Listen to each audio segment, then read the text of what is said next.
Have you been attempting to get deeper in your squats and only ending up feeling more compressed and achy for your efforts? Or maybe you're just wanting to squat through a more genuine range of motion? Then this optimal posture squat video is for you. In today's video, we're going to go through 3 phases of cueing that are going to help us not only engage all the muscles that we want to, but also to be able to use our squats to start being able to move through a more genuine range of motion that will help our posture and help us feel nice and tall for the rest of the day after. So to begin, we're going to go through a little trick to actually engage and make sure we're feeling all the muscles that we want to be working in a squat, which are our quads, our hamstrings, and our glute.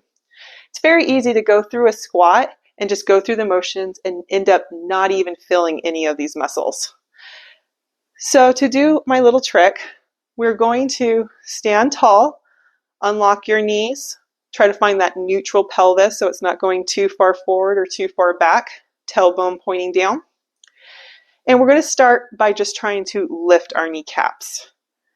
So we lift our kneecaps by squeezing our quad right above our knee, and we lift that kneecap. So once you got that motion, you can think about bringing your hands to your hips, weight in your heels, and we're just going to slightly hinge forward. And from here, you're going to lift your kneecaps, hold it, and then we're going to press our hips forward, getting that extension while keeping that squeeze, and then hopefully you're feeling your quads, hamstrings, and glute all light up. And you're going to keep that lift and bringing it back down. And that's kind of getting those muscles under like a little constant tension there. And those are the muscles we're wanting to fill. So now that we know what muscles we're trying to engage, we'll go into the biomechanics of it.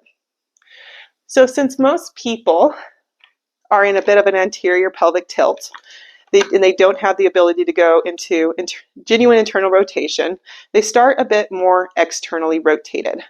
And that's why when most people start squatting, they start squatting a bit wider than hips, or about hip width different, a little bit wider than hips. So that's what we're going to be starting with in this first phase, because we're going to work on feeling all those muscles engaging while squatting in a genuine range of motion. So from here, stepping those feet out to where it feels comfortable, we're going to set our stack for our upper body. So dropping that tailbone towards the ground, exhale, bring your rib cage down to your belt line. Then extend your hands out, separating your shoulder blades. Then we're going to bring our hands together to our chest. Think about squeezing your elbows together to kind of lock that upper body in, so we're not tempted to curve and sway in the squat.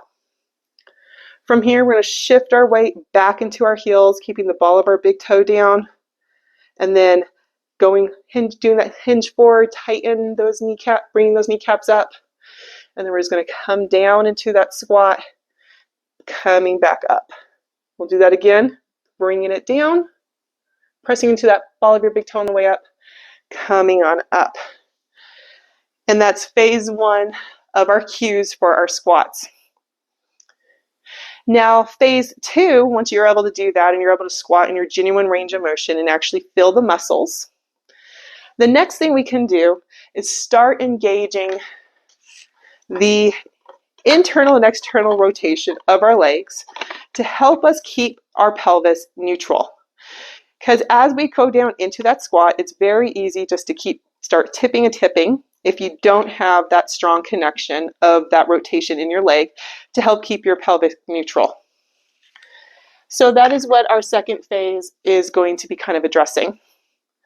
So adding on from our last round, stepping that feet out into that more genuine range, we're going to hinge back, bring up those kneecaps, and now we're going to focus on our feet.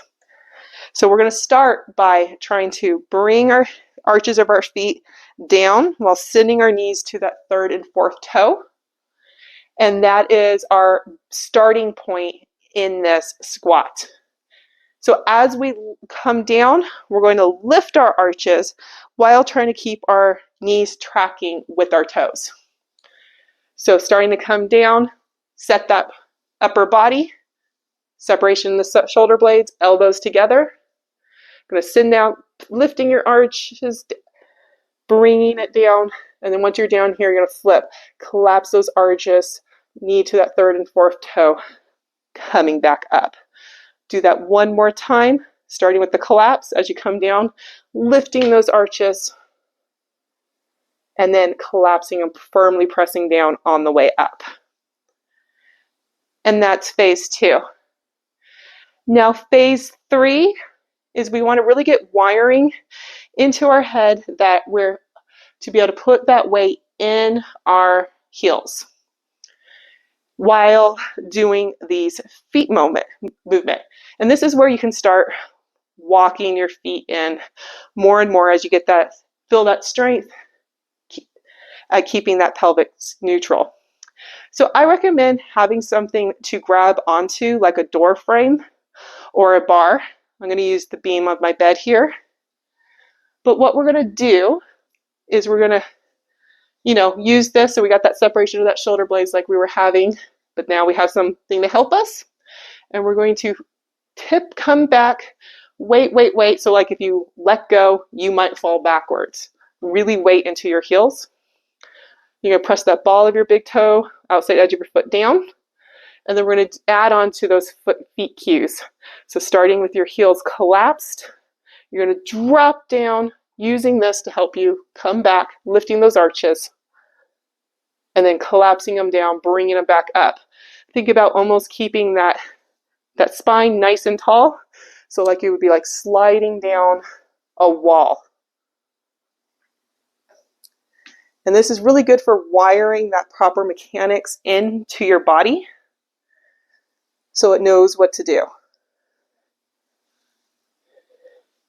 So those are our 3 phases of cueing that you can use to help build the ability to get into a genuine range of motion and also wire it into your brain so that your body knows it's safe and be able to track through that movement.